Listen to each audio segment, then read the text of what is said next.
بغیر عذر کے مغرب کے ساتھ عشاء کی نماز جمع کرنا جائز ہے۔ عذر نہ بھی ہو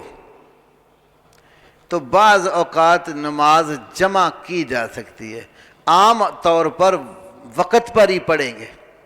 لیکن کبھی کبھار آپ کو کوئی موقع ملے، کوئی نماز ضائع ہونے کا خدشہ ہے، آپ جمع کر لیتے ہیں مغرب اور عشاء، ظہر اور عصر، تو یہ جائز ہے۔ صحیح مسلم کی حدیث ہے، رسول اللہ صلی اللہ علیہ وسلم نے مدینہ میں جب سفر بھی آپ کا نہیں تھا، کوئی خوف اور جنگ کی صورت بھی نہیں تھی، اور ایک روایت میں ہے کہ بارش بھی نہیں تھی، تو آپ صلی اللہ علیہ وسلم نے نمازوں کو اکٹھا کیا، ظہر اور عصر کو، مغرب اور عشاء کو۔ تو عبداللہ ابن عباس صحابی رسول رضی اللہ تعالی عنہما سے پوچھا گیا کہ نبی پاک نے نماز جمع کیوں کی؟ تو فرمایا لِأَلَّا يُحْرِجَ أُمَّتَهُ، تاکہ اپنی امت کو حرج اور تنگی میں نہ ڈالے۔ تو اگر کبھی حرج ہو رہا ہو نا، نماز کے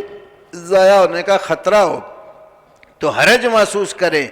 تو یہاں سے پتہ چلتا ہے حرج محسوس ہونے کی صورت میں نماز جمع کر لیں، اگر حرج نہیں ہوتا تو پھر نماز کو وقت پر پڑھیں۔